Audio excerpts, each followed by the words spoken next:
Jay LaRock at Sun Life Stadium, and this is the Obsolete Gamer Show. I'm done. I'm going to fight back. I might have made that up, but it seems like it happened. This is what I get. This is what I do. I used a lot of that hate and a lot of that, as fuel. There is no love lost over there in Miami. Wow. All right. The biggest trick is just getting people to just pull their head out of the sand and realize that this is more than it is. Welcome to the Obsolete Gamer Show. I am your host, Jay LaRock, and we are hanging out here today with Mark is joining me for this beginning segment. What's up, Stuffy Nose Mark? God, thanks for letting the world know that I have Stuffy Nose, but yeah, you can't tell by my extra nerdy, nasally voice. Yeah, that's what's happening. No secrets here, man. You mentioned it right before we went on, so I had to bring it up.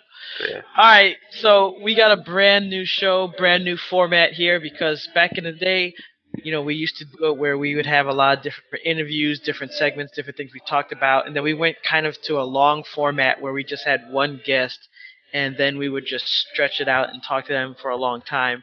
But then we realized something. We don't really want to talk to someone that long, and a lot of people don't want to listen to that person that long. So we're like, hey, why don't we try to get a lot of people or a lot of segments all together? So that's what we're going to work on now. And this is kind of like a test run of that. So in the beginning, it's going to be a little clunky, so this is kind of like the test run for that. So hope you guys like it. It's perfect for 2015 because we all have short attention spans now, right?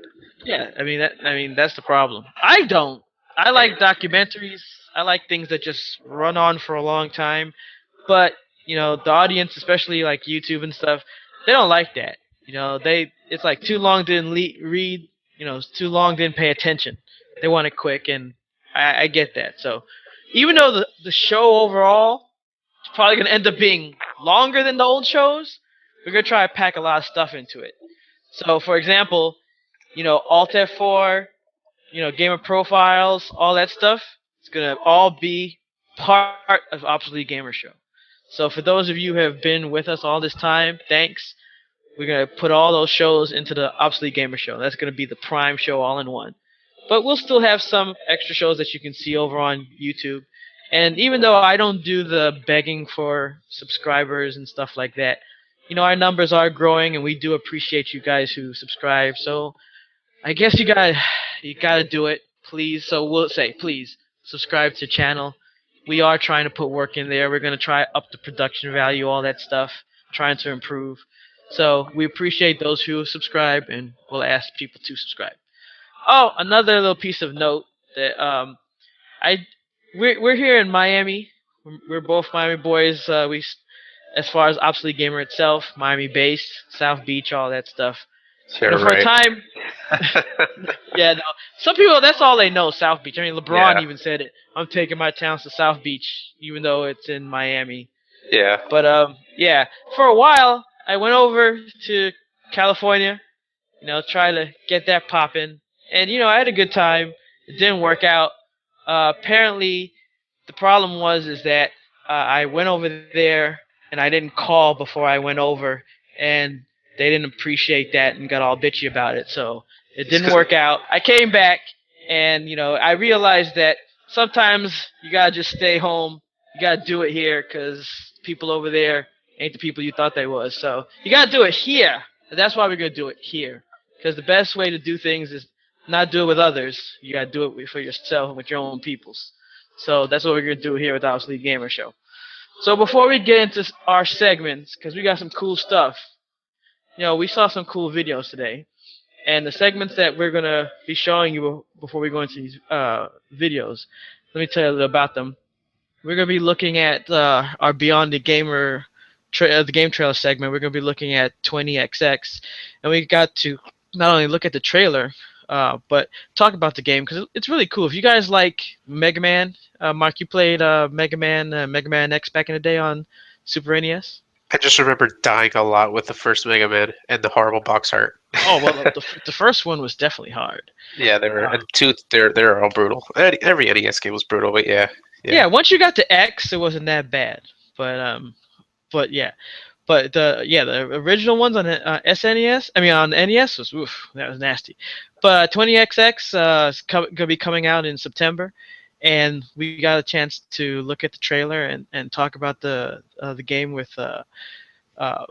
some people from the game company, and that was pretty cool. And we also have Liz Poison Kids, who's gonna be talking about Until Dawn. That game, I actually don't own the consoles or anything like that, but that game's actually pretty cool. I call it like the CW type horror game. Yeah. Because it has It like is. all the teenagers and stuff in there, and they're talking about feelings while they're going up to a resort, and next thing you know, it gets all crazy and stuff. But yeah, It's cool because they made it accurate how like you're not supposed to like those stupid teenagers in those movies, and in the game, the people you're playing as, you don't even like them because they're all pretty much idiots, you know? So yeah, it's it's like really neat. it's like MTV type Yeah. horror. Like if the cast of like the real world went to a haunted house and got trapped, like American Story Horror Story meets MTV. It even has Hayden Panettiere in it, so it's perfect, you know? Oh yeah, yeah. If you guys don't know, and I don't know how you don't, there's like a scene where she's running around in just a bath towel, like a towel wrapped around her. So if no other reason, you guys have that, or you can just go on YouTube. I mean, what am I thinking? You don't need to get the game for that. We have a news segment coming on where we don't just go through gamer news. We know you just go anywhere to get that. We pick out specific news that we think is funny, and you guys can check that out. We bring back Alt F4. We're gonna have pro gamers interview, stuff like that. We have our pro gamer expert. I mean, maybe he's not an expert, but we didn't have anyone else on our roster, so we have him, Joshua, come and talk to us about the pro gamer world. So that's going to be cool. And, you know, it's going to be cool. All together, we're going to have a lot of segments that comes together and hopefully put together a show that'll be interesting to watch. But we got some videos here before we go into that to show you. And the first one was on the Late Show with Stephen Colbert, and I thought it was really cool because, I mean, one of the things anyone who's been paying any attention to gaming news knows about PewDiePie. I think that's the way you know who I'm talking about, the YouTuber PewDiePie. that PewDiePie, whatever his name is, that got what's the most YouTube hits ever, like over 1 billion, or he hit the 1 billion mark, right? And then there was like that feud with what's his name that I hate, Kimmel, right? Even though we all know is manufactured. But the point is that they had a feud, well, not a feud with him, but a feud about the Let's Plays on YouTube. And then they end up having PewDiePie go on to be like the ambassador for gamers. And then from that point, he ends up going on Colbert and talking about, just Let's Plays and doing game streaming on YouTube. And the funny thing is, a lot of times when you see in the comments, yes, you see just hate for him, but you even see hate about people making fun about Let's Plays in general. And one of the things that I was talking about was, look, hey, the fact that gaming is actually reaching up to the point where it's being well known. I mean, even Big Bang Theory, which is nothing that people make fun of, the point that gaming itself is mainstream, where it isn't like so pushed around. Yes, people make fun of it and they still attack it in some senses, but the point that it's mainstream, that you can have someone like that on Colbert Show, I think is great. And in this video, they actually perform music from Legend of Zelda, and it's done by a symphony, and it's pretty awesome. So what did you think when you saw the video of the symphony playing Zelda, Mark? Well, it's beautiful. It's amazing. I mean, it's cool that they're actually touring the country doing that. So if they go to your city, you can see them live. It reminds me a lot of Video Games Live, which we were able to see a couple years back. Which is, if that comes to any city, you have to go see it. It's awesome. Yeah, pretty much really quick what you said. I agree that video games to see video games come to the forefront like this, to see it on like the Late Show as with people who normally wouldn't be thinking about video games, it's a good thing. I think it's good. I mean, I'd rather PewDiePie not be our ambassador, but I mean, nothing personal against him. It's just it's not really my thing. But I guess press is press, and if it's good press, then that's good. It just look how popular Star Wars is getting now. I mean, when we were kids, if liking Star Wars meant we were a nerd and got made fun of. Now, if you don't like Star Wars, you're an idiot. It's like, I don't know where that came from, but I guess it's gonna be like that with video games soon. Yeah, and that's the thing. Don't want to get too soapboxy about it, but you gotta remember, like, if you're kind of young, it may seem like the gaming thing is really normal, even though you still hear people making fun of it.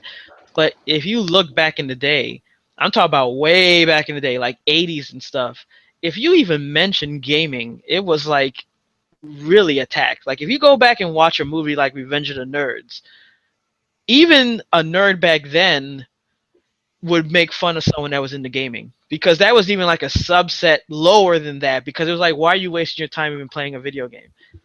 And then think of when you would hate someone who liked gaming and then had to discard it or pretend that they never liked gaming because they're moving from gaming into entertainment.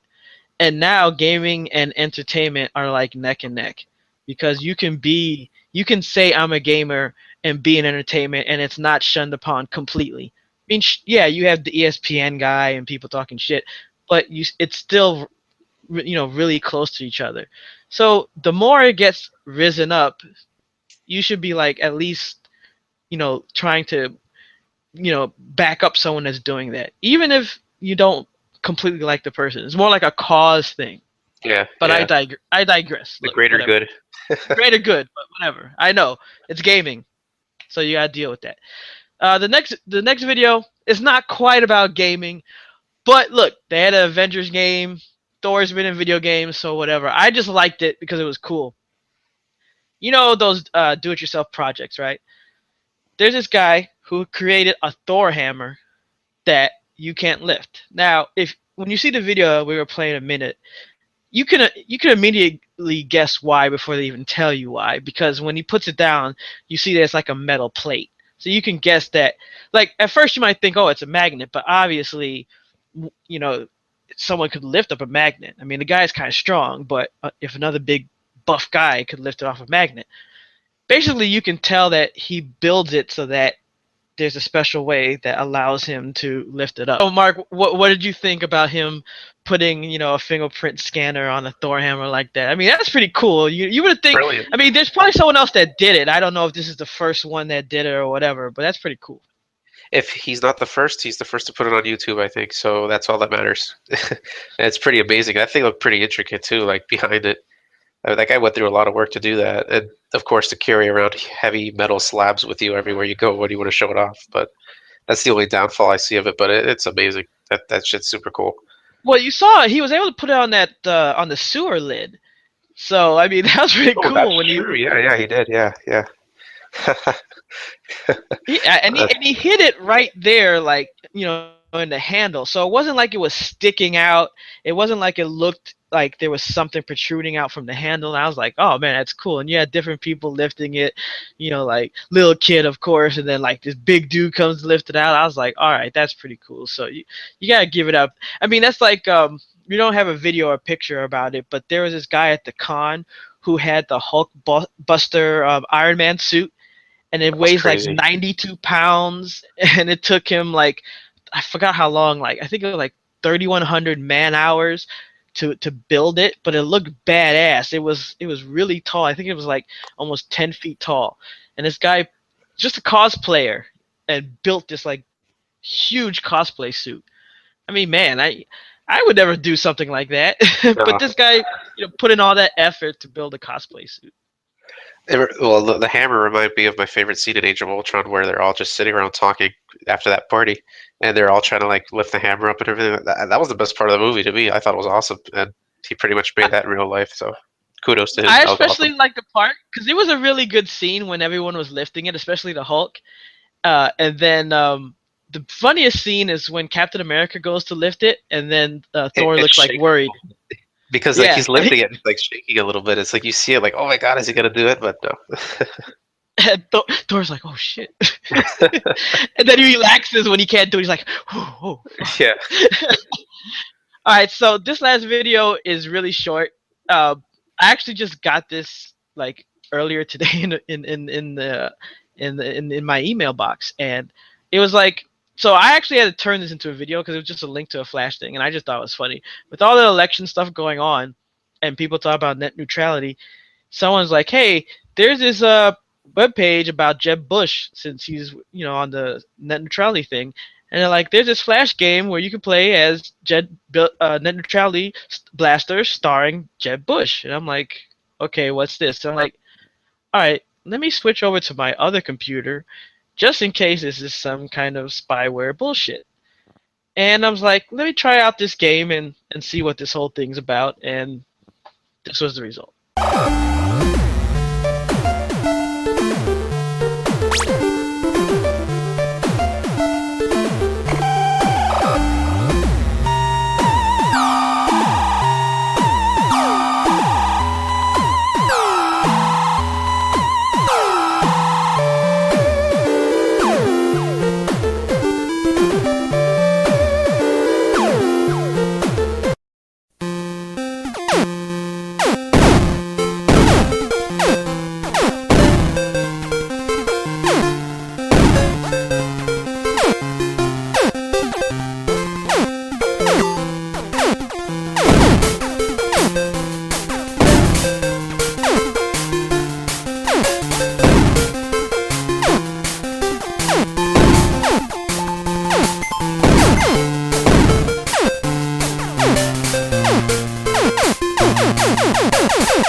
Alright, so you saw the game. You're basically blasting all this stuff and to basically screw over anyone. and if you don't shoot and hit the targets, you lose your funding, and then you get this Jeb Bush sad face, which he probably actually does have since he's losing so badly to everybody else, like Donald Trump and Ben Carson. I truly don't understand the Ben Carson thing. But what did you think of that crazy little Flash game? Well, it reminds me of like something that you would see back in the day on Newgrounds, in the early days of Newgrounds. Like right? It's so old school, just like cut and paste, cheap little Flash animation. I loved it. Like it's brilliant. That was too funny. And you gotta love old to middle aged people dictating what happens on the internet when they probably even don't know how to log in their own email. Yeah, probably no one from his campaign staff will like ever see that because they don't know about the internets yet. I remember that. Exactly. But they're regulating it, but they want to regulate it, but they don't know how the internet works. So that's usually what happens. You don't understand it, so you have to attack it. That's usually it's witchcraft, Yeah. All right, so that's our videos. We're gonna move right in because we want to keep this short. But Mark, thanks for helping us out with that. And we're going to move on because we have this interview, and we're going to bring up right now our cool Beyond the Game trailer. You're going to like this. 20XX. Roll the film.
We're talking 20XX, and we're here with Eitan. And, thanks for coming on and talking with us. Thanks for having me here. All right, so I got to check this out, and I really like it because, playing Mega Man back in the day is really awesome. And being able to play a game where you have all the different aspects of Mega Man with the upgrades, and being able to play in a roguelike environment is really awesome. Now, there's probably people out there who've never played like a rogue type game. Let's start off with that. Can you just explain to people like what does that mean to play in a rogue type environment? Sure, and I'll contrast that a little bit with Mega Man, because I'm guessing just about everyone's familiar with Mega Man at this point, right? They're better if they watch this show. Yeah, if they're watching this show and they haven't played, then they're not the right audience. So a roguelike, it's kind of a weird new term, but the short of it means that you have one life, and when that life is gone, it's game over. So there's no extra lives, there's no continues, and the levels tend to be procedurally generated. So every time you play the game, it's going to be completely different. And those, I'd say, are the main two tenets to roguelikes. And what we did was, if you know, everyone remembers Mega Man, right? What they probably don't remember was that the Mega Man series was really difficult. Like really difficult. Remember those goddamn spikes you would step on that would like insta-kill you in those pits? So it was really hard. The gameplay, frankly, feels dated. And this is coming from someone who's in love with the Mega Man series, but it doesn't really fit with modern sensibilities too well. And so we kind of tried to modernize the game a lot. We tried to kind of keep the core stuff in there where you fight bosses, you go to different worlds, you get different weapons, and, you know, the same sort of action platforming. But we changed the difficulty around, so it's really a matter of like staying alive with one life as opposed to avoiding that one spike that's going to kill you when you touch it. Yeah, and that's what's great about it, because like, you know, the no death, I mean the permadeath thing could scare off a lot of people.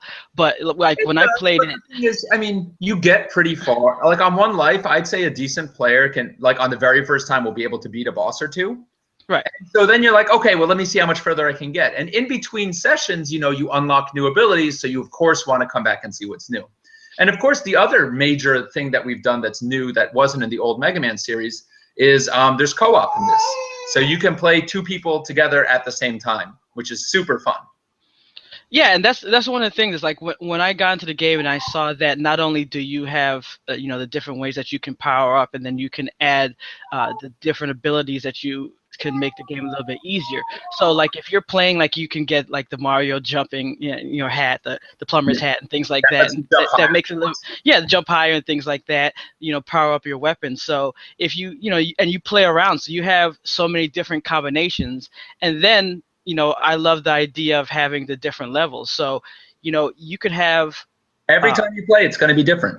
Right. You'll never play the same game twice. That's the thing. You have a replayability that you get out of like the old Mega Man games. That's great. But here you have the changing levels. So you could play a level, and you know, like the Sky Temple, and you're saying, okay, this was really fun. And then you go back and you're like, wait a minute, it's different, but it's you always have the same environments. So you know, and the names might change, right? But right now we call them like Sky Temple and the Frost Zone. But basically there's the fire level, the ice level, the sky level, and the jungle level, right?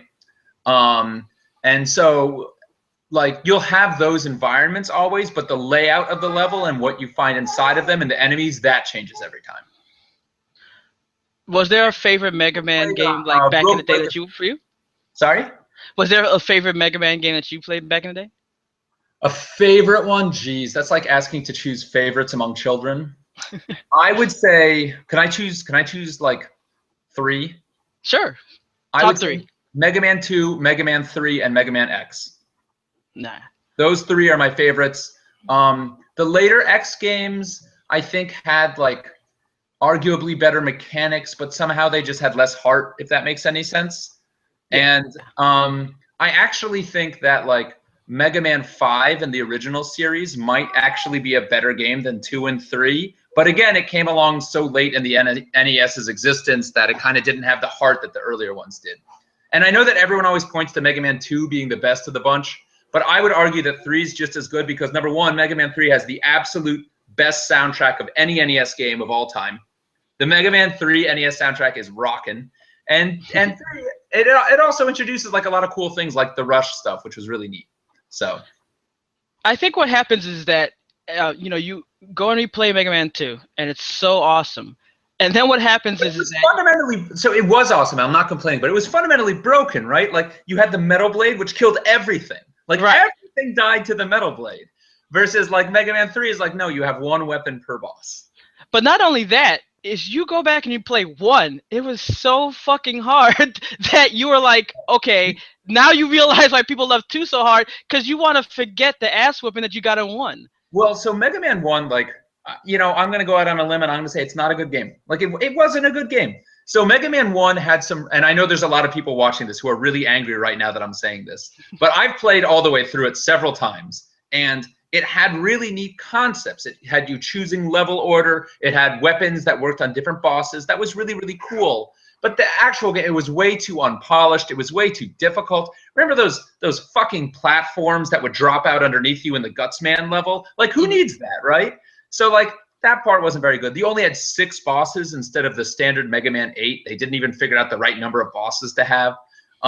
So 2 was kind of like when they figured out a lot of the kinks. And then 3 was when they got the first, like, bug-free version where they actually balanced it right.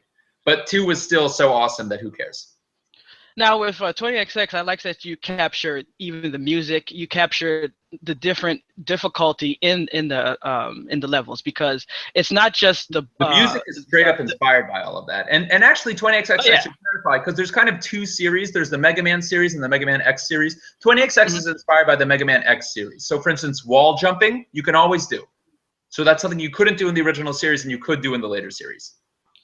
Yeah, and it's not just the monsters itself. Like, even just the level design is difficult. So when you're jumping around, you have to have your placement. You have to have your jumps timed right. You have the environment that's difficult, like sliding on the ice or jumping on the different platforms. You have environments. Right? Yeah. You can get a double jump. Actually, if you're really good, you can get a triple jump. You can get like the power-ups that help you jump better. There's like tons of like energy power-ups. So, we do help you kind of get through the level, but you got to go and find the right things. One of the other really cool things is, like in the Mega Man X series, you had Mega Man and Zero. So there's Nina and Ace, and Ace actually has a sword. So if you want to play with a sword instead of a gun, you can do that too. So as far as the other things that you're planning to add, because I mean, there's a lot in there already. I mean, I saw all the different things that you can add to the character, all the different powers that you can switch between, and of course the level changes that you can do. What else are you hoping to add to the game? Well, so one of the big things that people will notice right now is, so you play the 8 levels, and then the game's like, good job. We're not at the end yet, but thanks for playing. So obviously the entire end of game stuff isn't in yet. And we're gonna hold off on that. We want to get the game just perfect before we add that in, because that's gonna be kind of the last big feature that we add. There's a ton more content that we want to put in. So right now there's my God, I don't know, like 100 items and power-ups and everything else, but we want to add in even more because we're crazy. And we want to add in more enemy. Like, we just want to add in more of everything. But I would say like the really big feature that's missing right now that isn't going to go in for a while, just because we want to like have that be the awesome reveal at the end, is we haven't added the very last boss. Awesome. So if people are looking to get their hands on this, if they haven't yet, we're going to put links and all that, but where can people go and find it right now? Yeah, so you should go on Steam. It's a Steam-only game for PC. Sorry, Mac users, it's not on Mac yet. And it's currently $12 on Steam in early access, and the final price of the game is going to be $15. So if you want it cheap, buy it now. You'll get all future updates and everything like that. And we do updates every 2 weeks religiously, so you can always see progress and you can always see what's new. And we really listen to the fans. If you like go in the forums and look at it, we're always paying attention to what fans say. If you go and buy the game and you're talking in the forums and you want to see something, I'm not saying it'll happen, but we do listen to people, and we might end up putting in that feature that you asked for. $12 on Steam right now, or you can wait till launch. It'll be $15 then. All right, awesome. Hey, I played this. It's awesome. You guys have already seen some of the gameplay video up on ObsoleteGamer.com, so the game's good. We're going to put up some more, but this game's awesome, especially if you're a Mega Man fan. You got to go check this out. Mega Man, you need to play this game. It's 20XX. It's on Steam. It's phenomenal. Definitely. Well, thanks for coming on and talking to us about it. Thank you so much for having me. This is super fun. We're here, Obsolete Gamer News. We're just going to roll with it because, we're not going to do regular news because, I mean, really, you guys are going to go to IGN or some other shit, whatever, GameStop, Game Informer, or whatever the hell you guys are reading, I don't know. We got good news here. We got 3 news stories that you guys are going to hear about because it's awesome. So, let's do the news. All right. First up, we got Kanye West what is Kanye West doing with news that has to do with gaming? Well, he's always talking shit. Everybody knows that Kanye West is always talking shit. So apparently, Kanye West went to Twitter because if you're going to talk shit, you're going to talk shit on Twitter. And he has a problem with in-app purchases. Now, if you guys don't know what that is, well, first of all, if you can't be a gamer. But that's obviously when you get, like, usually it's a free game. I mean, you can buy a game and then pay in-game, which is even worse. But apparently, he has a problem with people going and buying additionally in a game. Usually, you get a free game, especially with a kid's game. You go and you buy a game, like on the App Store or something, and you're playing it, and the next thing you know, it's like, oh, you want to buy a new color, a new dress, a new add-on, a new map, a new level, I mean any goddamn thing, and then you got to pay for it. So here he went on and said, first of all, he said, fuck any game company that puts in-app purchases on kid games. And then he put 3 exclamation points because apparently he had additional characters left over. Now, on J.A. Twitter. LaRock, now I'm going to let you finish. But before you do, I want to let you know that is there any way that we could deport his ass to somewhere other than fucking out of the United States? Because seriously, the more the man opens his mouth, it's like, oh my god, it's like his asshole is now in the front of his face and just shit comes out. The man, give him credit where all credit's due, and the music that he did is great. But the more that man opens his mouth, the more I sit there and I look at him and I just have to do that, like not a mad father, but I'm a disappointed in you type of look, just that. Looking like, man, I just sit there and I just do this and go, oh my god, Kanye, shut up, because you're making yourself look stupid. But anyways, continue. Hey, no, but see, the thing is that he won over people because so many people hate in-game purchases, especially on apps. Exactly. So, I mean, he was winning people over. I mean, people were like, oh, go Kanye. Well, I mean, it's funny because they were like, fuck Kanye, and they're like, oh, wait, he's right. So people are kind of torn. They're like, wait a minute, I hate Kanye, but he's right. So they're like, they don't know what to say. Yeah, I mean, the whole, in-app purchase, I mean, if you sit there and you look at, the whole controversy of the whole in-app purchase thing that's been going on, big problem where, if you look at even out to the UK, they freaking sat there and did this whole, class action thing where they refunded, a whole bunch of people money because of the whole, they weren't really advertising the paid stuff on the inside, or they made it in a way where, it was a simple touch of a button, boop, done.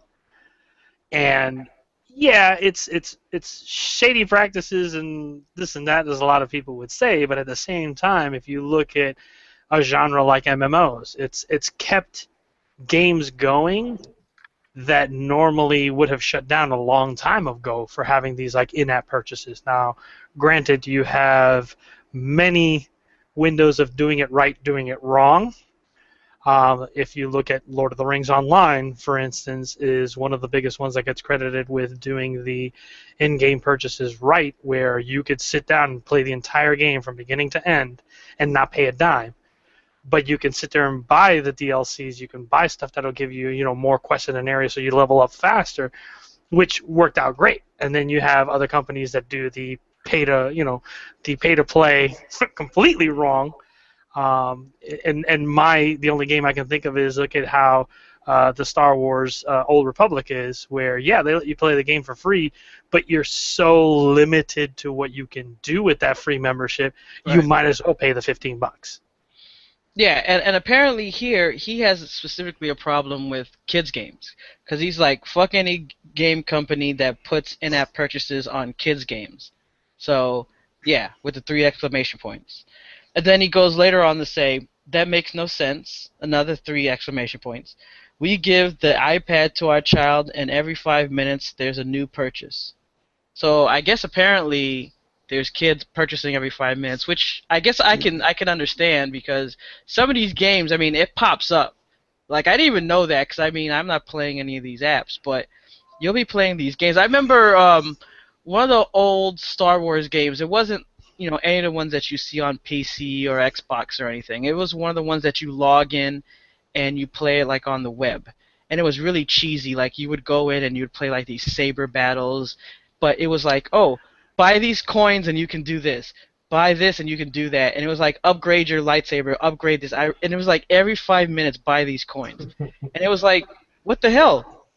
And as a kid, you're just thinking, hey, if I got, my mom or dad's credit card attached to this, no problem. Just keep sliding that. And, some of these parents are like, as long as my kid is quiet, who cares? And yeah, sure. There's a reason why Candy Crush is the top grossing game on freaking the App Store right now, man. Seriously, you're playing Candy Crush and you can't get, you can't break that damn jelly, and it's like, hey, 99 cents or whatever the hell it costs, get some extra lollipops. You just keep buying that shit, and kids, they'll keep buying it, man. And I think, you know what it reminds me of? Those 976 numbers that you used to call back in the day. Yeah. To get hints. I think the big jump forward is a lot of these the app stores themselves have made it where there has to be like an extra step involved, where it's not just push one button, boom, done. Now it has to take multiple steps, type of thing, to get it done. I mean, it's still pretty easy for a kid to sit there and purchase something. Like especially now, like I've seen it now with the Apple App Store is, it'll ask, like it'll hit you hit the thing, you have to put the password in to be able to make that purchase. Now, granted, if your kid knows your password, you're screwed regardless. But it's one of those things. Like it's nice to see that they are taking some steps to not make it as easy. But again, it's still pretty easy, Yeah, and the thing is, I mean, with games, could you imagine like if you had a game like Mario, like say, Mario Bros. Back in the day, where if, let's say like even like Mario 3, you went into the little mushroom area and you get to pick from the 3 boxes, and one of them will open up and it'd be like a 1-up, another one would be like the raccoon suit leaf, and the other one would be like a mushroom or a fire flower. Could you imagine if you did that, and when you were about to pick the one to select to go into your inventory, it's like, oh, give us 99 cents, and it'll go into your inventory. Shh, don't say that shit too loud. You'll give these people ideas out there, man. Yeah. Or you want the warp whistle, so you can go to the next, you can go to additional worlds. Oh, don't $2.99. We'll give you the warp whistle. I think the best comic, like a web comic I saw, was like, it showed like back in 1993 or 1985, it showed a guy like, all right, cool, I spent hours unlocking all the secret characters, and it's like 2015, it's the same dude with holding a credit card. It's like, all right, I just paid to unlock all the secret characters. This story has to do a little bit with apparently for the past 2 years, 40-something-year-old man has allegedly robbed over 180 different locations in South Korea. South Korea, right? Yeah. Okay. And apparently, if true, how did he evade capture? Stealth, it seems. What kind of stealth did he use? Well, according to Korean TV media, the suspect, who is surnamed Choi, allegedly made off with over 60,000 worth of goods during his 2-year spree. He was arrested earlier this month. Now, we don't know if he actually was influenced by Metal Gear Solid, but, I mean, putting a box over his head, crouching around, and I mean, I guess, that's the thing what I don't understand, is you're in South Korea, there's all this big video game influence, you would think that somebody would figure it out, because if there's one place where you wouldn't be able to get away using video game, tactics, it would be South Korea. I could see down here, people would be like, fool, but up there, no.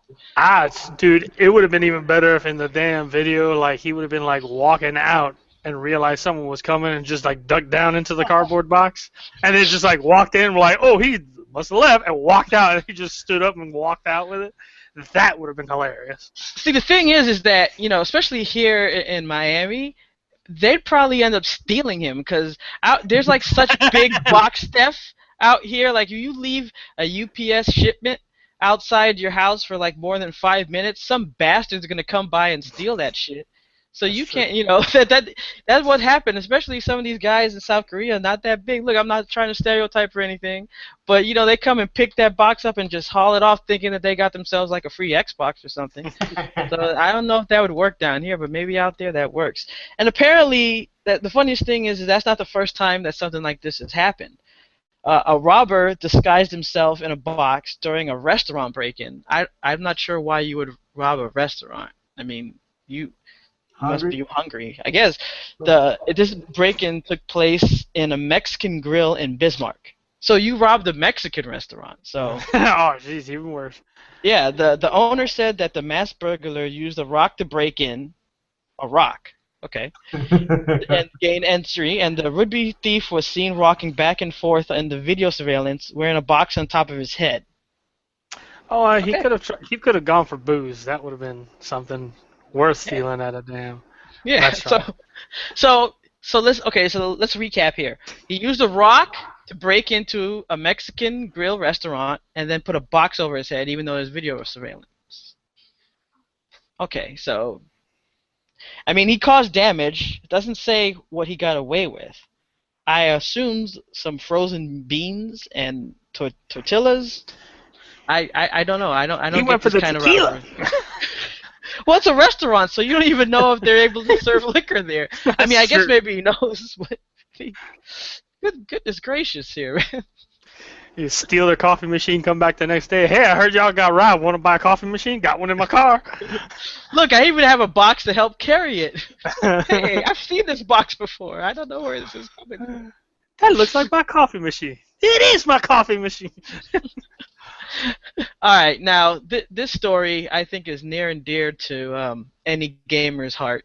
If anyone out there has ever tried to get any type of streaming service up or any type of YouTube stream or gaming thing, I wonder if anyone knows of any type of online gaming show, Obsolete Gamer show that's trying to get popularity. Will be interested in this next story. And basically, the gist of it is that Twitch is looking to cut out the sexy slut, I guess would be a good thing. Basically, what it is that Twitch is looking to get rid of the gamer girl who is just on there to show off her goods.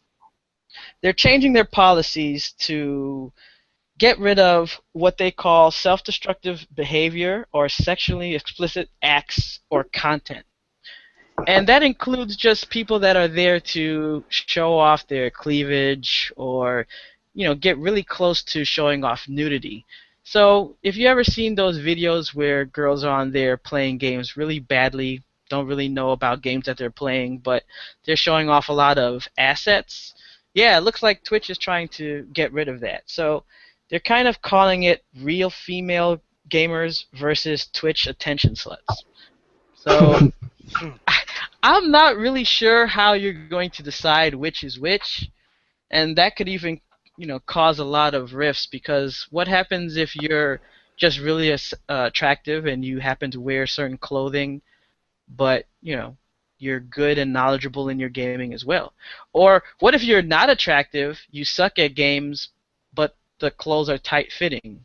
Then what happens? I mean, like, how do you police this? Like, guys, do you have any ideas that is not going to get us flagged for being sexist? I think I've already flagged myself for that. Yeah. I just you said the word. So here's the big thing is us three here, we've been to Red Eye. Pretty much everybody that went to Red Eye, we had no problems playing with anybody, whether they were male or female, black, white, yellow, green, whatever. All we were there was out there to have fun. We had fun with one another. We riffed on one another. It was all in fun. I mean, shoot, I can't even begin to remember how many times we used to always riff on the damn Heat guys just to riff on them, But when I saw this article, so what's interesting is looking through the article, the guy that wrote the article actually did another article where the girl, she's a Twitch streamer, Zombie Unicorn, did a thing where somebody in one of her streams mentioned something to her, kind of like, not even trolled, but kind of like mentioned something like, oh, the only reason people are here is to, like, you know, see her in her, like, tank top. Now, mind you, she was wearing a tank top, not even low cleavage tank top, it was a regular tank top, and she just, like, like, broke character of just like, hey, I'm just here having fun, like, just stared at the camera and was like, you know what, get the fuck out if this is what you're gonna bitch about, you know. So I'm leading somewhere with this anyways, but I cannot remember who it was, and for the life of me, I can't find the bookmark where I had, but I remember one day when I was playing with Wood and his brother, League of Legends and all that, his brother, Jason, was like, oh my god, you have got to see this Twitch stream, and da-da-da-da. So he links the Twitch stream, and it was this girl sitting there playing League of Legends, wearing the lowest cut tank top that she could wear, and the girl had, as you say, assets, and was sitting there playing. And she was basically playing Sona, a support character, and was playing ranked matches, which ranked matches, when you play League, is no joke. Like, people know how to play. And I mean, when I say these matches are hard, consider myself an okay player of League of Legends. I cannot get out of, like, Bronze 3, which is, Bronze is the lowest tier that you can be in. This girl was a level Gold 2. Wow. And we were sitting there watching the stream, and Jason, who's really good, like, he got, like, up to almost, like, Silver 1, so he was on the cusp of Gold, was watching her play, and he played Sona a lot. He's like, she doesn't know what the hell she's doing. And we were like, what do you mean? And he's like, watch how she plays. And we were, you know, watching the stream, and we're watching her play. And if it wasn't for the fact that her clanmate was there with her to protect her, she was dead. You know, granted, Sona's not a type of character that you can survive if you get caught out or whatever, but she wasn't even making smart plays or anything. She wasn't going anywhere near her team when they were getting ready to team fight. So it was like, he looked at it and he was like, dude, these people are carrying this girl to this gold ranking, you know, and it sucks. And then, like, right away, everyone was like, well, look at how many subscribers she has, and da-da-da. This is one of those, like, hey, I'm going to get in front of the camera and wear as revealing of clothing as I can and get all these subscribers and get all this money, which then you have other people that stream games that do it, hey, like, I want to do this, like Zombie Unicorn's one of them. She's a chick that has a cool personality, loves to play games, streams her games, doesn't care, you know, what people think of her and this and that, and she's like one of those, like, down-to-earth people that you go into her channel and you try and troll, guess what? She's going to tell you, get the fuck out, and boot you out of her channel. And if you try and start some sexist shit, she'll boot your ass out of the channel, you know? But she's, you know, there's plenty of female gamers out there that when you look at them, they are gamers at heart. They love to play games just like anybody else. I've never had a problem watching a streaming channel, hanging out with a person that, you know, a girl or a guy that loves to play, watching their stream. I mean, in the end, they're people. And they share the same passion that we all share as gamers. And it's one of those things that I think, like, if there's one thing that I learned from Red Eye is all of us that went to that, we all bonded over our passion for gaming, to the point where Red Eye became to us like a family. And I honestly think, like, that's what gaming should be about. It should not be about who's the person that's playing, you know, what race they are, what gender they are. I mean, we should all basically just unite as gamers. I mean, you look at that whole damn Gamergate thing that blew the hell up over the internet, and it was like, to the point where I was like, you know what, let it go. We're all gamers. We just need to play and prove, you know, basically fight against what's the real type of thing that we get pushed back, which is, oh, some dude shoots up a freaking, you know, movie theater. Oh, it's all based on video games and music or movies or whatever. And it's like, it's not that. Yeah, the guy may have been, you know, doing all this stuff, but when you look at the core of the problem, it's not the active gaming or what we do. It was that guy had problems to begin with, you know. And it's something that it shouldn't, like, we should not sit there and basically segregate a group out because, oh, it's a girl and she's a gamer. She's just there to get people to look at her. No, we're all gamers, dude. It doesn't matter. I mean, you gotta look at Twitch's end. I mean, they're a business. They're trying to, make money out there, so they have to keep it as PC as possible because there's parents out there that are gonna complain. There's people that are always gonna complain. This video offended me. That I can't believe I saw that.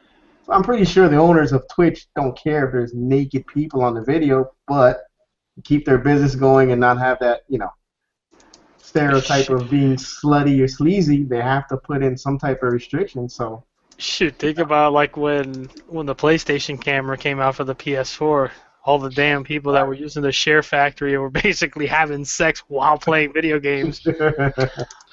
I think one thing to keep in mind also is that, look, let's face it, people know what gamers want, and if as much as you may have people online, especially you have some male gamers that may talk shit about female gamers, it's been shown that if you have a female gamer either on a show or on your Twitch stream or something, it's going to garner hits. I think that maybe sometimes what you'll see is, people will go to the extreme. If you're good at your game, you're going to get hits, male gamer, female gamer, anything. If you have to get to the point where you're getting nude or doing all this extra stuff, then you're kind of selling yourself short. You know what sells, but you don't have to go to the extreme to sell it. It's almost look at IGN or you look at anything like that. They know what they're doing when you look at their articles and they have a pretty girl on the article. Yeah, they'll have the guys too, but they clearly have most of their articles. They have a pretty girl on the article beforehand because they know that guys are more likely to click to watch that than if they had a guy on there. So I mean, come on. It's almost the same clear. thing if you think about like the whole argument of like the E3 with the booth babes and da-da-da, and if you look at like PAX, they've like completely eliminated the booth. Like they will not allow a company to have booth babes at any of the PAX events because they're like, you know what, these conventions should be about the games, not the advertising for the game, And I remember when that got into a huge hoopla over that, and it was like, it makes sense in what their side of the story is, but at the same time, it's like, yeah, but some people like that, I mean, hell, if you look at even some of the game, like the conventions, the cosplaying, that people cosplay, it's like, if you're going to cut out and segregate that of no booth babes, then are you going to sit there and put limits on if I want to cosplay as a, as freaking, a Red Sonja and all that and not be allowed to come in and this and that? It's like, where do you draw the line on that? And that's where it gets into a big, tough thing. Like you said, you got to allow it to happen. You can't just allow the extreme to happen, Or we could all just start wearing burqas, and then that way, attractive or non-attractive, everybody is safe. No, that's not true. No, you guys don't like that? Oh, okay, well, fine. That's it. You can't be in my universe. Yeah, new rule, Twitch. Everyone wears a burqa. That's it. Burqa. That's how we solve this problem. All right. You know what? That's it. What? It's giving attention to Twitch. So now I'm pretty sure that's raised the viewership just because there's a little controversy. It's like, oh, naked girls. Oh, where do I go to see that? Wait, there used to be naked girls? When does this go into effect? Can I be naked? Can you give us a moratorium until Christmas so I can be naked until Christmas? Exactly. I mean, I need the monies. I need the monies for Christmas. It's publicity that's working in their favor, Maybe Twitch can sell, like, shirts that are just, enough, and they're like, okay, you can have this much cleavage, and it's like a Twitch-approved cleavage shirts, and then they'll be like, okay, I'll buy it, and then you can wear those on a Twitch broadcast. That's how I think as a marketer, Call me Twitch. Now that Pat says that, it's like, if you sit there and think about it, it's interesting that this article came out here to stir up this controversy just a little after YouTube started their streaming gaming service. Makes you think. Things that make you go. But that is another topic for another show. That's right. I'm J.A.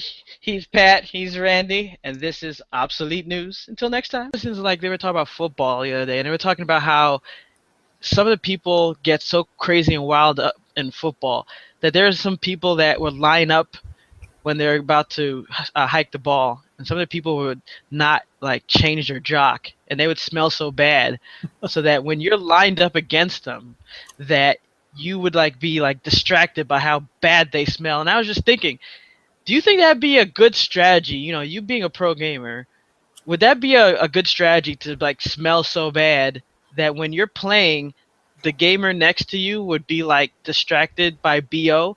Or do you think that because of the stereotype of some gamer smelling bad, that wouldn't be a good tactic? Like, you know, Joshua, you being in that, does that work? I've never had that happen against me, but I've heard horror stories of people at tournaments that smell so bad you could smell them around the corner from 500 feet away. And I'm going to go with the fact that sometimes at these tournaments they have deodorant sponsors like Old Spice, and they're handing out free little sticks, like the little ones, samples. So yeah, that that might be a viable strategy if one wishes to really annoy and throw somebody off. Yes, I would agree. That might be a really good strategy. I don't endorse it. I like smelling good. So, but yeah, that could be one. I could see that working. Maybe that's what they can do at these tournaments from now on. What we could do is, you know, they could have like a big thing, and what it could be is like some kind of deodorant that sprays down. Spray. And what they do is they'll have all the contestants run through it as they come out when they're announcing their names. You know, like when they have like the fireworks falling down, and they're like coming through, you know, Shin Hayabusa, and you have to run through that. So that way all contestants get sprayed with something smelling good before they come through, and that way, you know, there's no strategy and no BO. Look at that. We're solving problems here. You just eliminated 80% of the problem. That's right. I'm taking away strategies here. All right. That's right. Roll it. Roll the Alt F4 footage, baby. Where we at, my man self? Where we at?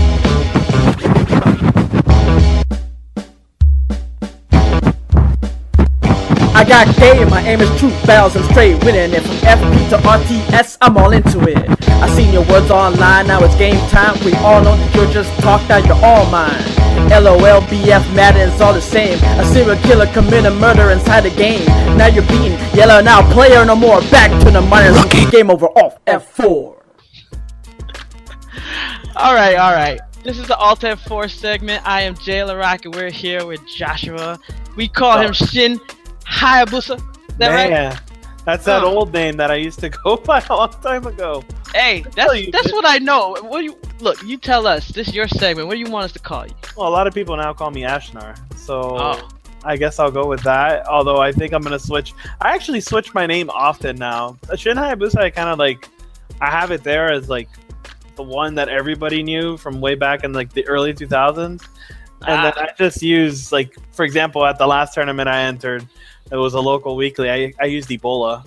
I was Ebola, and I was beating people and spreading Ebola throughout the tournament. You spread that plague? Yeah. So, but yeah, no. My last performance was I went to a tournament in June called CEO in Orlando, and it's thrown by Alex Jabali. It has to be. I would say it's the best tournament outside of Evo. And I placed top 32 out of 400 and something people. So, and I even beat some of the more notable players like Pig of the Hut and Xenomorph. So it was a fun tournament. I'm not gonna lie.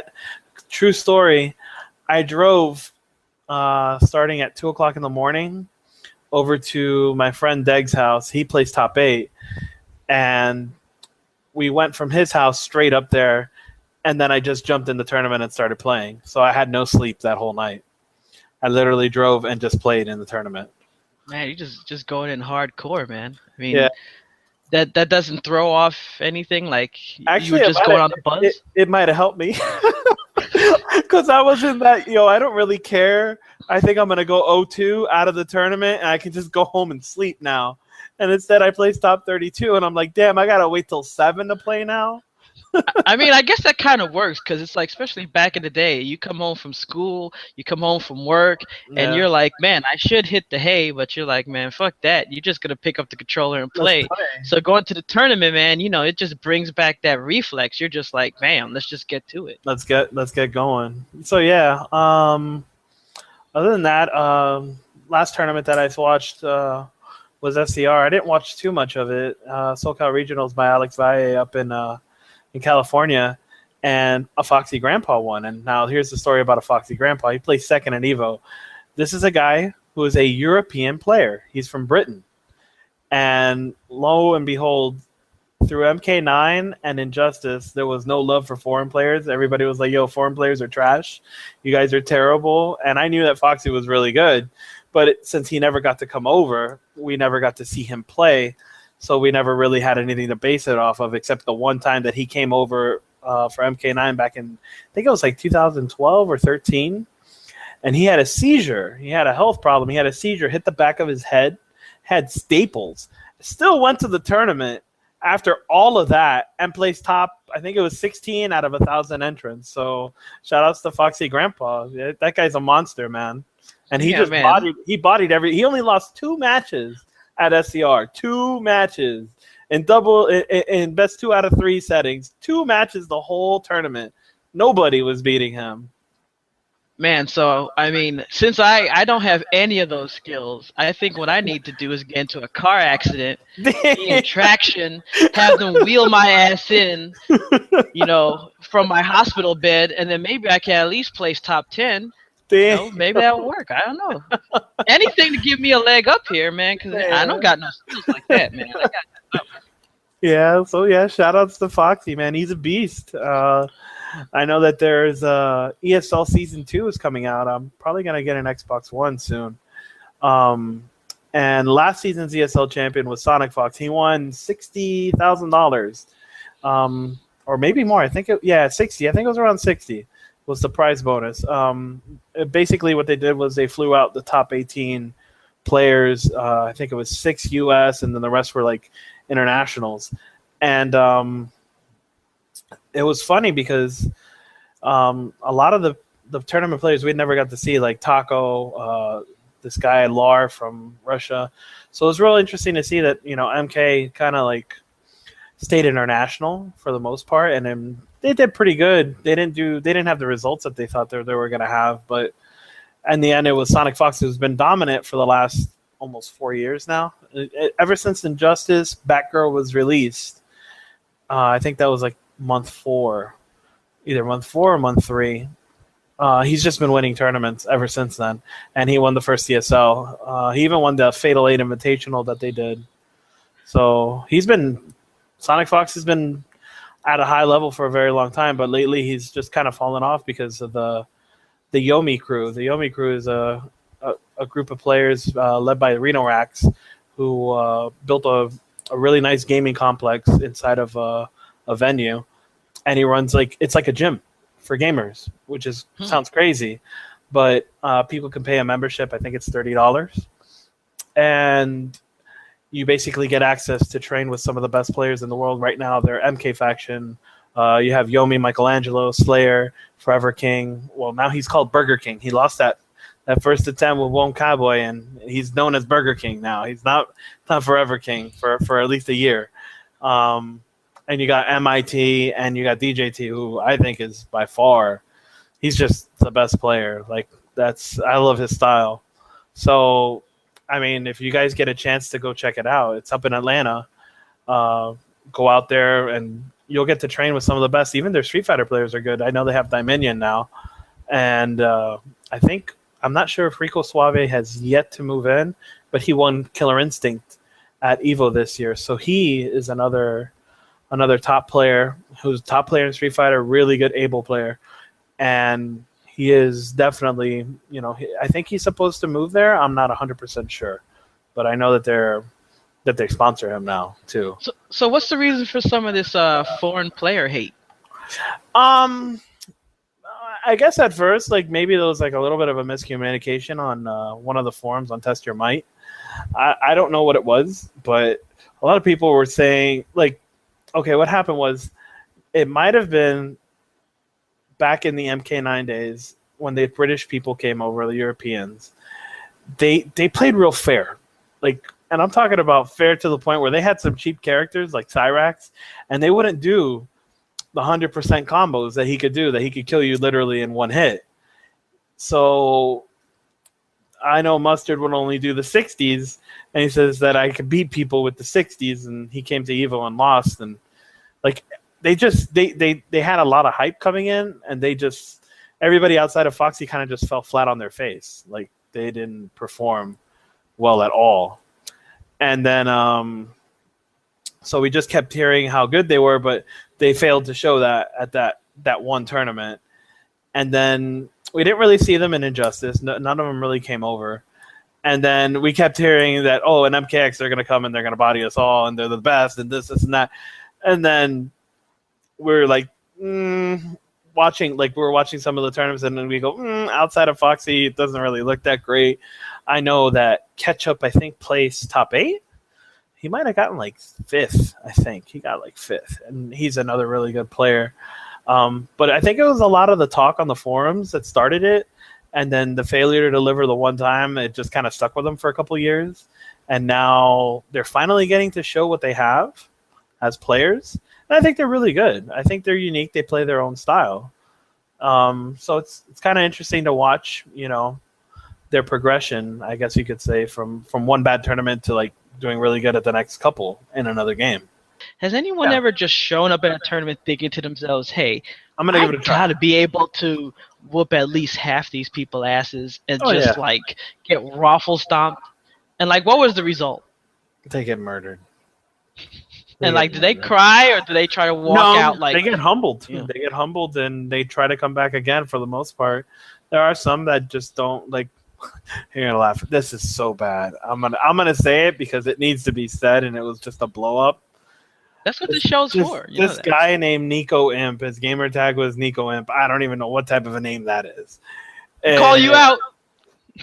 Dude, he got burned. That's all I gotta say. This is bad. All right, so he shows up to this thing after talking smack on this Mortal Kombat 9 page that we had for months. Oh, you guys are terrible. Like, just bad. Just, you guys suck, and I'm the best, and you suck, and, and just like layers and layers of that. And we're like, just come out then. Just come out then. Oh, I only play for money. And they're like, okay, money match then, $20. No, it's got to be 100. And I'm like, this guy's about to pay somebody. Like, this is somebody's payday. I go, we all send Ozzy a message. We're like, Ozzy, you got to money match this guy. Oh, what's he want? $100. Yeah. Tell him yeah. So Newbie is his name, his gamer tag. He's a Cyrax player, and he plays him in casuals with Kung Lao. And he's playing him, and he's like, it's going back and forth somewhat, but we just feel like Ozzy's just messing with this guy. Like, he's trolling him, and he's making him feel like, he can play. So then Ozzy goes, hey, before you leave, because the guy was going to, I guess, try to leave early or something. Hey, let's play that money match now. So he plays the money match. He makes the guy play the money match, and Ozzy fucking mops him like 5 games in a row. Like, not even a round loss, double flawlesses towards the end. And the guy's just, like, humiliated. And then Ozzy is like 6'5", big, might be like the bulkiest member out of like anybody in the community. He lifts weights, big old dragon tattoo, and he's like, hey, so where's the money? Oh, I don't have it on me. There's an ATM around the corner. I'm gonna walk with you. He walked him to the ATM and got his money. I was like, this guy was talking shit for 6 months, and then he fucking gets mopped. Oh my god, it was bad. Damn. That guy never showed up again, not one post, nothing. We were all like, where's this guy at? We want to play him now too. And he was gone. That's probably his allowance for his whole year, man. That was his allowance for his lifetime. Done. Damn, man, you taking kids' like Christmas money. That's like his bat mitzvah money and shit. He wasn't a kid. He brought a kid to the tournament. Oh, damn, man, that was his child support. Got slapped. His kid's crying. He's like, Dad, you took my Christmas money. Yo, he's like, there ain't gonna be no Christmas. Nintendo DS, dog. Sorry, kid. Damn. Next thing you know, you see him at the factory. You like, and I'm not talking about the father. I'm talking about the kid. The kid's Like, at the I didn't factory. get the DS that year, man. Changed my life. Put in game. Next thing you know how they have those thug life videos. It's gonna be the kid. It's gonna be like, man, my father got his ass kicked in a tournament, and I turned to the thug life. You didn't buy me a DS. Now look at me. Like sons, tell your fathers to stop talking shit. You're Tell them gonna to end up stop like money me. matching people. Stop. Money matches for life. Money losses for life. Why you money matching, dog? Oh man. You know, it's like back in the days you used to roll dice. You know, that used to be a thing. You walk down the block and it's like you see people rolling dice on the corner. Craps. Yeah, and then you walk up, you're like, yo, let's roll some craps, and you like throw your money on the ground. Now you talk shit on the message boards, show up at a tournament, and get walked over to an ATM after. It's like, yo, pay me my money now. In cash. Yo. Alright, with that was the Alt F4 segment. You like that? I like that. Except for this damn camera, I don't like that. You know what? Yo, what's Creative. up with this camera? Creative. You're That's not it. so creative anymore, creative. I'm switching to Logitech. Yep. I said it on the stream. I'm switching to Logitech. In pepperonis. Logitech is our new sponsor now. Yep. Who's creative? What can I say? Sorry. I'm Jay LaRock. Joshua. Yo. We're gonna be back soon for another segment. Alright. Until then, slapped. Let's keep this game rolling. Let's do it. All right, Jay LaRock, Obsolete Gamer. We got a brand new segment here. We call it Reviewing a Quickie. Wait, no. That's not. My mind isn't working here because I got Liz Poison Kiss here, and we call it Quickie Review. That's what it's called. And actually, we're gonna have a brand new show starring Liz Poison Kiss coming out. It's called God Mode with Liz Poison Kiss. But she's gonna actually be helping us with this review today because I got to watch her play Until Dawn. I don't actually have any of the modern consoles because I am a PC Master Race guy. So for those of you guys fighting over which is better, you know, that's fine. You guys can fight over that. We all know the PC right here is better, you know, so that's fine. But she's out there playing that. I mean, she's a PC gamer too, but she was out there playing Until Dawn, and I went out there and I watched it, and I was like, man, that game actually looks awesome. So I was like, okay. I was watching the game, looked pretty cool. I didn't get to see every single instance of the game because of school, but it was awesome. So I was like, all right, I got to have her come on the show, talk about this game. And for those of you that don't know what Until Dawn is, here, check out this trailer.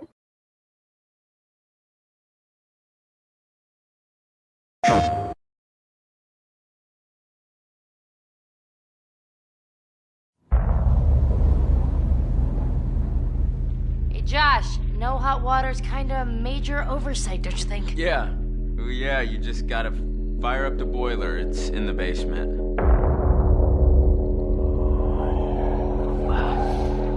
What was that?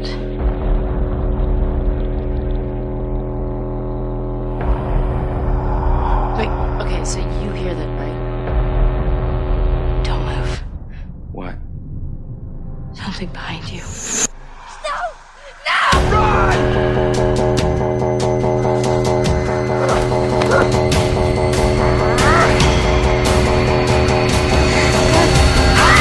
What the hell have you done to them?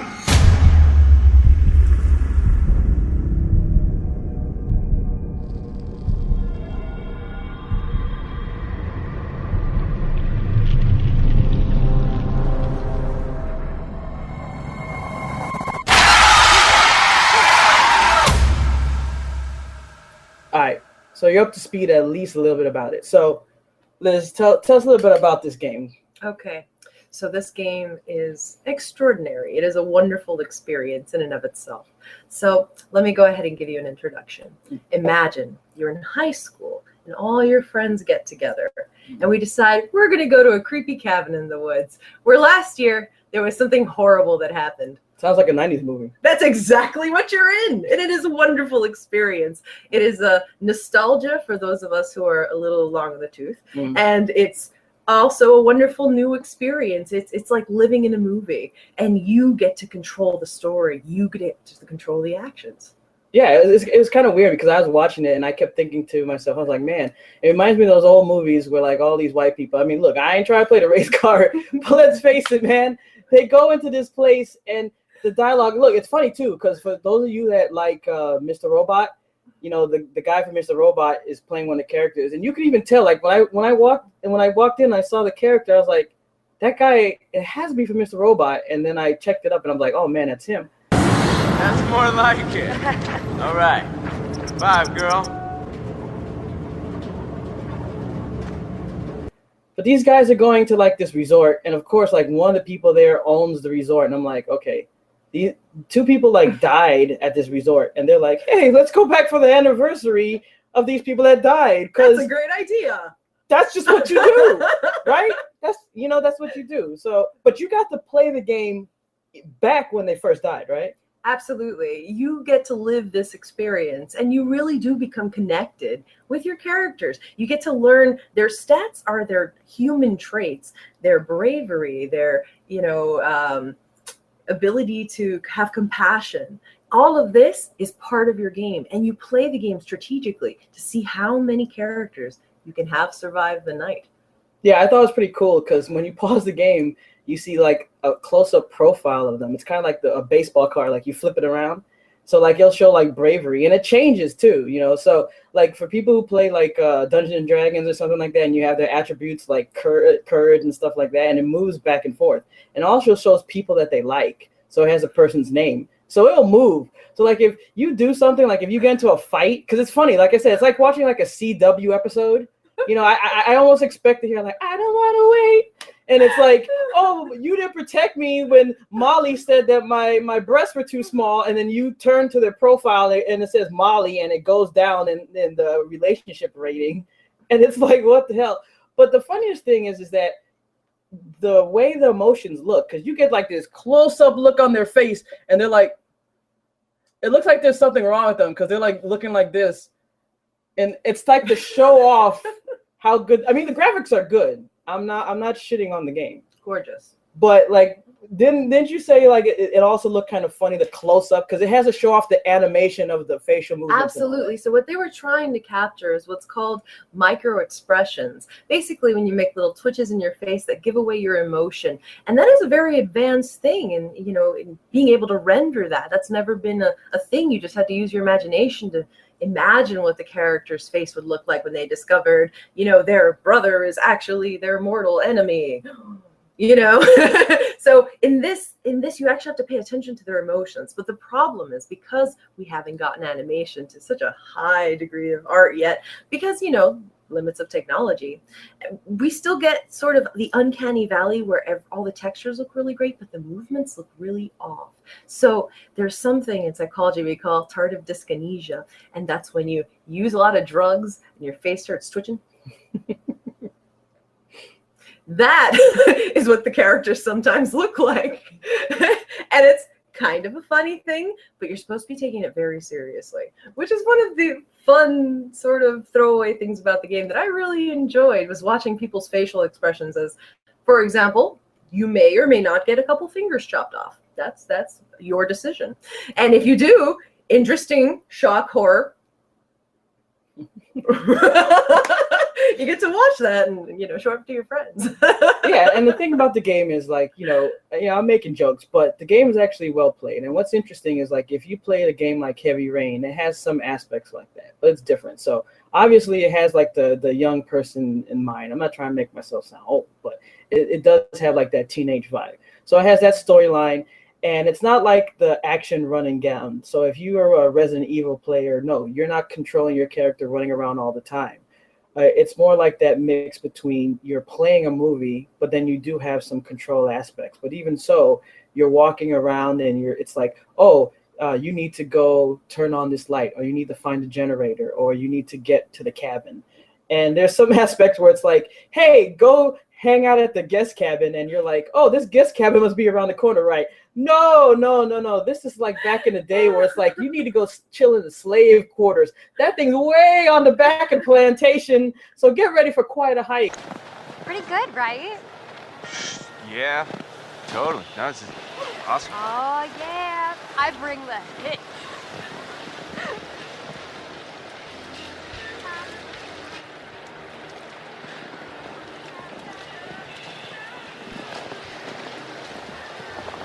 You psyched yet? You don't look psyched yet. I am so psyched right now. It's like a little adventure, a sexcapade. Wow.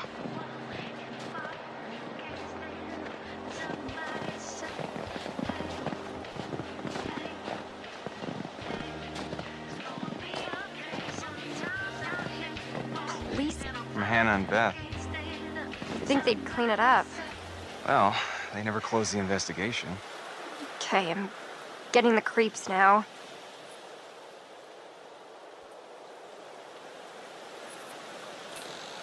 Well, wherever they are, I'm sure they're happy we're all thinking about them. That's a nice way of thinking about it.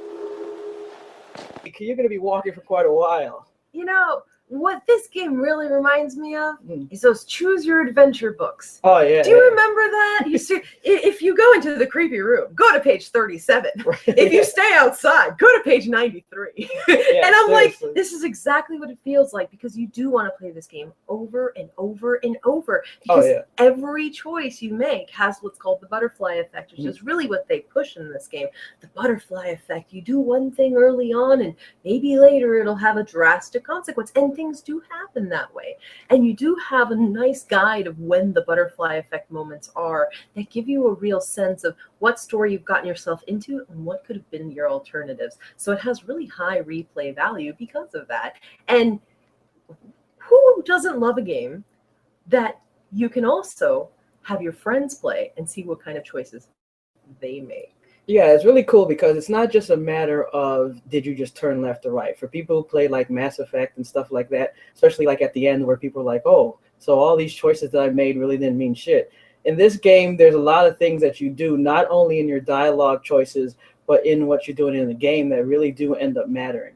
So you can end up killing a bunch of people or getting a lot of people in. Now, as I said, I didn't get to see all the choices, but I'm sure some of you are probably going to go to YouTube and see all the different endings, but if you pick this game up, and you should, because it's one of those sleeper hits, I read a little online that they didn't do as much marketing as they should have, and that if they did, it probably would have done a lot better. But in the end, a lot of people really did like it, so it's doing really well now. So it's one of those games where you pick up totems and you can kind of like see a glimpse of the future, and there's different lines like fortune, death, things like that tell you about the future. And you know, it's kind of funny because there's like one black character in there too. So that's also like one of those things about horror films where there's always that one black character. And of course, he happens to be hooked up with like the bitch of the group, which there's always one of those too. You know, she's the one that you just want to stab. And, you know, that seems to be the one that's like bulletproof. Like she has a shield around her that's like, kill her. And it's like the bullets fly past her and she's like matrix mirroring and shit like that. But like overall, I mean, did you like the storyline? I mean, yeah. Of course, if you really want to nitpick, you can tear it apart, especially if you watch all these like great horror or mystery or stuff, thrillers that are out there. But for a video game, you would say it was a good story, right? You know, I have to say I really enjoyed it because it was a different experience. You know, I am a traditional and also an obsolete gamer, and I enjoy all sorts of games. But this really took me out of the typical gaming experience. Yeah. I felt that I was transported into a real medium of entertainment because there were just sections where you could just sit there and you could watch it. You could really watch it, and it is beautifully done, and the acting is superb. There are really big ticket, big name actors in this. Everything is done with motion capture. Oh, Hayden. Yeah, Hayden. and it was amazing. And so in a way, I don't know if I can say that this is a game. It is a game, but it's more like a story. I think if you go into it with that mindset, you won't be disappointed if you're not shooting things every 2 seconds. Although, let me tell you, I missed a very important shot and killed one of them. Yeah, I heard about that. It was terrible. I was distraught because I had gotten him so far. I was like, he's gonna make it. He's gonna make it. He's gonna whew, decapitated. Yeah, I also like what he did to the black character. Trying to get some venison. Yeah. You know, spoiler alert. The black guy died. First. Surprise, surprise. No, but the visuals were really cool in that game. Like, you know, it's one of those things where even when you think, like, they did some good twists too, you know, like some Shyamalan twists in there.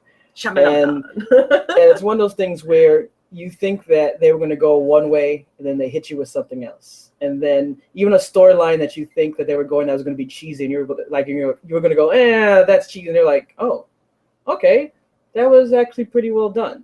I'm not going to say that this writing was something that you're going to go home and be like, oh my God, this was like the greatest writing. No, but it was really well done for a game that you thought that was just going to be like, you know, either just run of the mill or even that you thought was going to be bad, especially if you see like the younger teenage, like I said, CW type characters, and you're thinking that it's going to be like that. You go, oh, no. Yeah, Turn it off. Never mind. And then seeing Hayden, you know, you get teased with her getting into a bath, and then you have her put on the tower, and then she's running around in a towel.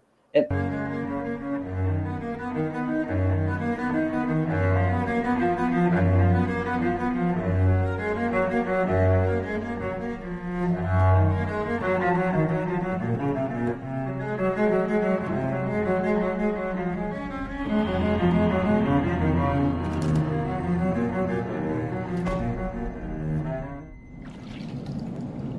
Hello? Guys? What are you doing out there? Being creepy? Okay.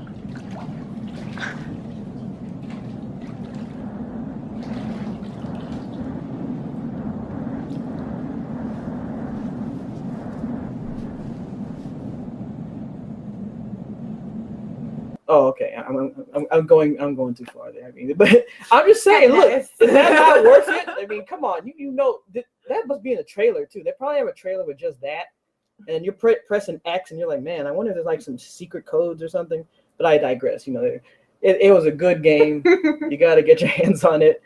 I mean, overall, so what would you say about the game? You know, I think overall it's worth the money, and it's worth really trying to get behind projects like this, because this is what's moving gaming from something that people poo-poo on, really. You're an adult, you play video games? Even though statistics show most people play games, although most are considered casual gamers, it still counts if you're playing Candy Crush.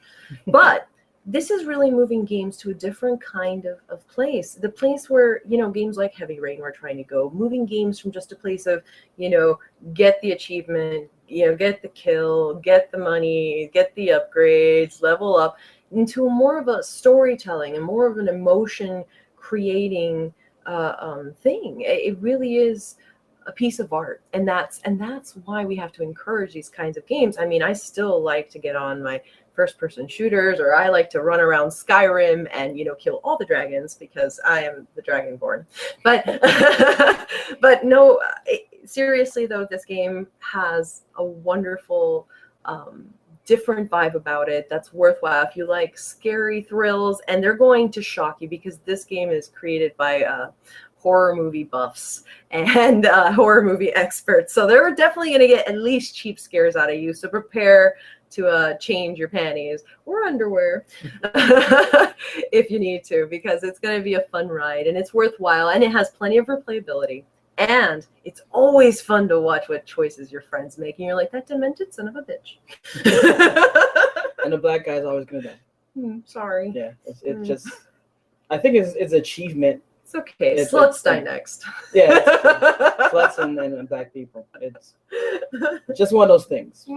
And you actually end up caring about some of the characters, or at least you're angry that some of the people don't die. So that's some manner of reverse caring, I guess, hate, love, or something. So I would say, go check this game out, or if nothing else, get one of your friends to get it, and then go to their house and play it. It's a day. It's really fun. It really is. You might even get overwhelmed by it, so it's gonna be a great time.